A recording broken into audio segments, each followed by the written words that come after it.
This is Beyond a Reasonable Doubt with your hosts, Mark Garrigus and Adam Carolla. Yeah, get it on. Got to get on. It's just romantic. Get it on. And welcome to Beyond a Reasonable Doubt, the best 15 minutes or so in the universe.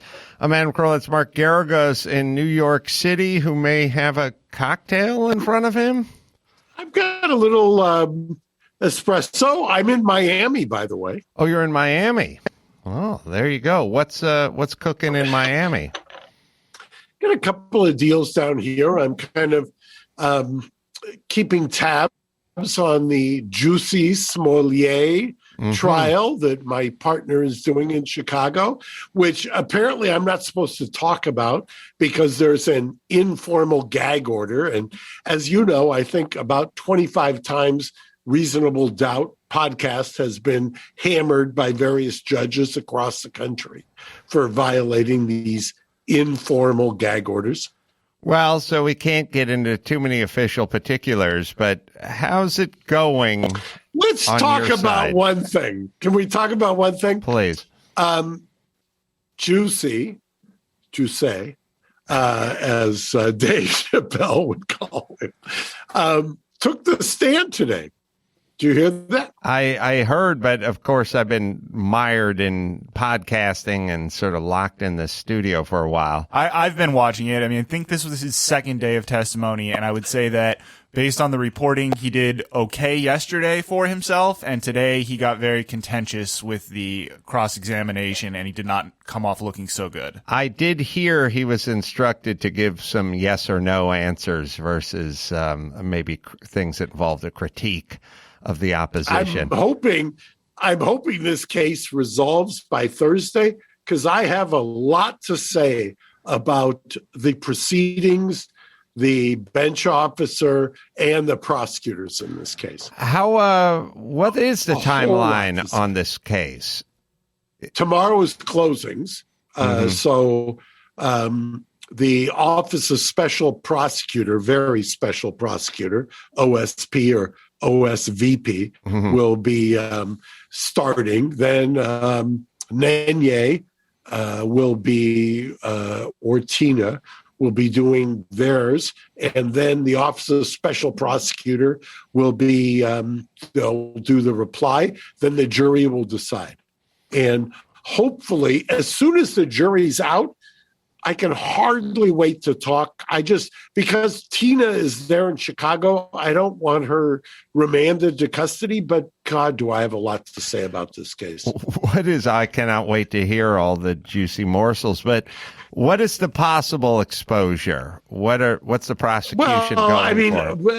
The prosecution, which, by the way, are not prosecutors, but appointed by the judge at the behest of some retired judge, are seeking conceivably up to 3 years. So I guess that would be the exposure. 3 years, but was there any real jail time exposure or 3 years? Oh, yeah, always. If you get convicted, a judge who hypothetically wants to send a message or wants to vindicate or have some kind of, after the fact, whatever you would want to call it, could give him time just to make sure that this is not, nobody's getting away with it. I can see that. Well, cases we can talk about, Ghislaine Maxwell, however we say her first name. Let's just call her G. Maxwell. G. Maxwell. By the way, G. Maxwell, I may have told you this before, but I watched an MSNBC. Gary, did I tell you this? A MSNBC interview with a journalist from the UK who was on there, and clearly Chris Hayes did not expect this journalist to say what she was going to say, because she got in there and said, oh my God, all of a sudden I have realized, and all the journalists in the courtroom have realized, this may not be what we were led to believe. And Chris Hayes looked like somebody had poleaxed him or shot him with a cattle prod and was like, what do you mean? She said, well, all of these people who are accusing, or these accusers that have been on 1, 2, or 3, or 4, never came back or went to the authorities before he died, meaning Epstein, and before they collected millions of dollars, or before the prosecution changed their theory and moved it from Epstein the predator to Maxwell the mastermind. So it was quite astonishing. We'll see if we can find that clip. Also was thinking of you when I heard the news that Alec Baldwin's attorneys told him to shut that Twitter account down.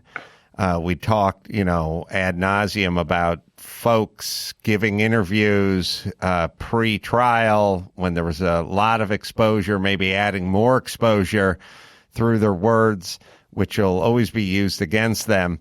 It's weird. They do that thing with the cops where you go, your words can and will be used against you, but they don't feel that way about NBC reporters or the media. Right. But the cops have access, and the prosecutors obviously have access to those words as well. Well, did you read the LA Times article? By the way, the LA Times has reached new lows in terms of just how lame they are. They ought to call it the lame Times. But the LA Times did an article about some legal experts, some, have said this may not have been a good idea. Really? All of a sudden, this was such a bad idea that the guy had to shut down his Twitter account. I mean, and mind you, this is a guy who is has as much of a affinity for his Twitter account as Trump did before he was suspended. And now he's got social media blackout. Well, I'm guessing if you gave us a peek behind the curtain with his attorney would probably say, don't do this interview. And then he would say, I'm doing it. And then his attorney would say, fine, but don't say this and do say that. Is that probably how this would play out? But I'll tell you what it should have been. The attorney should have said, I don't know who it is. I would love to talk to them. But my guess is I would have said, if you're going to do this interview, and I've told you that this is the dumbest idea you could ever come up with, I quit. And that's what Harlan Braun did with Robert Blake. It's what other lawyers have done in similarly situated kinds of places. And there's nobody now who thinks this was a good idea. At first, the immediate reaction was, it doesn't hurt him. Well, it has hurt him. Anybody who's close to the ground there in that state where the state prosecutors are have said they are using all and everything he's said against him. It's a disaster. And whose idea was it to shut the Twitter account down? Your professional expertise had to be the people around him who just said, okay, we've listened to you. We listened to Hilaria and your other people, and you did it. That's fine. You're an idiot. Gary, do you have the Chris Matthews? No luck so far. I'm still working on it. This was on MSNBC last night. Gary, do you have a place to jump off? Chris Matthews. Sorry. Yeah, he hasn't been around. No, not Chris Matthews. He's like, if Chris Cuomo is yesterday's news, Chris Matthews is like last generation. Sorry, who are we looking for? I believe Mark said it was ABC News, so I was looking for... Yeah, it was ABC. Yeah. Oh, who was the host? Sorry, I screwed that up. I don't believe I heard a host name said. Yeah, Mark had a host, didn't you? Yeah, it was Stephanopoulos did the interview. Oh, right? no, not the Baldwin interview, the other interview. You were with the G. Maxwell's UK. That was MSNBC Chris Hayes. Chris Hayes, which is whatever that, he's the he's the yin to Rachel Maddow's yang. Bespectacled. Yes, that's where I got the Chris. So when do you think the Maxwell trial's going to wrap, and what are your thoughts? I'm just telling you, the Maxwell trial clearly is not what they expected, just like I had predicted with the Smollett trial. And by the way, for those of you who want to just slam the crap out of us, exactly what we said about the Rittenhouse trial. if you believe what the media is feeding you, you're a fool because you don't know what's going on in the courtroom. In the courtroom, it's a completely different situation than what you're getting fed on your cable feed or your news feed or anything else. I mean, by the way, Maxwell, it's apparent, and this is what just drives me crazy. She's been in custody for 18 months. She has there's no reason that she should be in custody, number one. Harvey Weinstein was out on bail. I could give you 10 other guys who were out on bail who were accused of similar style or similar situations.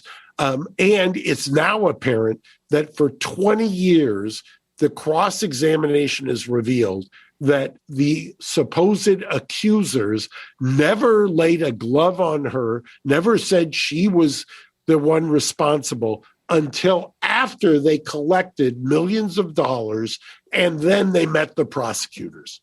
That's, to me, that's the scariest thing you can think of. You know, it's an interesting thing you brought up on the Chris Hayes interview that the reporter was from a UK publication, maybe the Daily Mail or Caller. I'm trying to think the Guardian or whatever. Right. It's kind of interesting that it seems like the UK especially, it seems like their reporters are more on top of a lot of the domestic stories we have here, where we're doing a little more shaping of the narrative and they're doing a little more reporting, which is a kind of an interesting theme. I don't know if you saw. Did you see I read it this morning. Joe Rogan went on a rant, and Rogan said 15 or 20 years ago, I used to watch CNN for the news. And by the way, I was on CNN 15 or 20 years ago. That's what I used to think. I used to think it was the news. If I was doing Larry King Live with Nancy Grace or with somebody else opposed to me, whatever bleach blonde prosecutor, I understood that was opinion. It was separate from the news. But that is not the case anymore. I mean, it is changed. And Rogan was saying this. He was saying it is completely shifted. You can't go to CNN for the news. I mean, that's the last place in the world you'd go for it, right? Oh, absolutely. I've been saying it for a lot of years. I don't get what their business model is. You know, maybe with the new Chris Cuomo thing blowing up and now a potential Don Lemon, Jussie Smollett connection, which is kind of by the way, the rounds. On Thursday, I'll give you news on that as well, because this is astonishing to me. The Chris Cuomo, by the way, was at ABC News. And for those who think this had something to do with his brother, no. This had to do with the fact that Shelley Ross from ABC hired a lawyer who called or reached out to CNN and said, you know, you keep this guy around while he's on suspension, I'm about to unload on you. And Jeff Zucker, who is the president of CNN, who, by the way, was instrumental when he was at NBC with hiring Donald Trump at The Apprentice on NBC. I mean, at some point, is there going to be a reckoning? I mean, at some point, are we going to say, what the hell is going on? Why is this allowed to happen?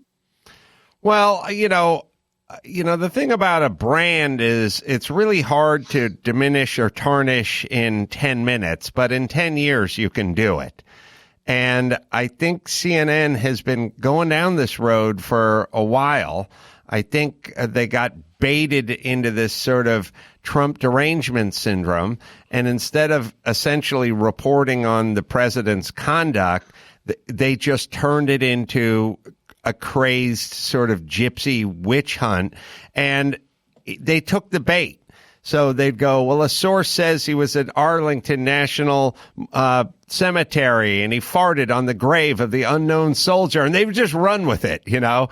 And it just became the sort of opposite of news. They were not investigating anymore. They were not doing their due diligence. It just became, look, if we can take Trump down, we'll be doing our patriotic duty, which may be true, but it also means you're going to cease doing the news, at least as we knew it from a decade earlier. And they made this kind of deal with the devil, and at some point they needed to stop and sort of correct their course, and they haven't. But maybe now with the Chris Cuomo, possibly the Don Lemon thing, probably the Rittenhouse trial kind of blew the lid off a lot of stuff. It maybe started with the Steele dossier and, the Russia investigation and everything. People can only, it's funny. You can watch a montage of Bob Woodward on CNN talking about the Steele dossier, saying this is worse than Watergate. You can see an endless loop of him saying it on every show on CNN. At a certain point, these things have to come to fruition. Otherwise, a nation becomes curious when you're reporting your next news story. I kind of look at it slightly different. I'll shift the prism. When all of the Chris Cuomo was fired stuff came out within the last 36 hours, what shocked me was CNN's highest rated primetime show. Do you know how many people were watching it? No. 960,000 on their best day. We're in a country of well over 300 some odd million. 960,000 were watching it. That to me says it all. This is niche kind of pandering, I guess is the best way to put it. And I astonished how you get a week ago Anderson Cooper, who I think is one of the great reporters around, sitting next to Jeff Toobin, who had been suspended for masturbating on a Zoom next to him, talking about the suspension of Chris Cuomo, who apparently we now know a lawyer, I think it was Deborah Katz, had reached out to CNN and said, by the way, years ago, Shelley Ross says she was somehow, assaulted by Chris Cuomo. The whole thing is a cluster F like nothing I've ever seen. And how do you say this is the news I trust? The most trusted news source? Do you buy that? I haven't for a while, but I'm glad that the rest of the nation is sort of coming around to my side of the table on that. All right, Gary cannot find that clip, which is... I can't believe Gary can't find the Chris Hayes clip. Yeah, Chris Hayes, MSNBC. Well, she was great because Chris Hayes was so polaxed by the idea that the Maxwell is the poster child for everything predator, might not be guilty of what she was accused of, and that this liberal bastion of democracy who has abandoned the presumption of innocence may have been wrong. It was just they couldn't get Chris Hayes couldn't get his head around it. Well, we'll see if we can find it for the next episode, and we'll also, hopefully, the Smollett trial will wrap up, and then we can take the gag order out of Mark's mouth, and he can speak freely about it. You can go to adamcarolla.com for all the live shows coming up December 15th, doing a couple live tapings there at the Brea Improv, and then off to Portland at Helium on the 22nd, 23rd. What do you got, Mark? You know what I got? Watch Adam on Daily Wire. He's got a great series. You ought to watch him. It really isn't a podcast. You should watch it because it's not a podcast. It's the opposite of a podcast. He's on Daily Wire. It's not podcast one. You should watch it because it's spectacular. And it's something completely different from what he does on podcast one. Wouldn't you agree, Adam? Wearing a suit and makeup. Thank you, Mark. Truth Yeller.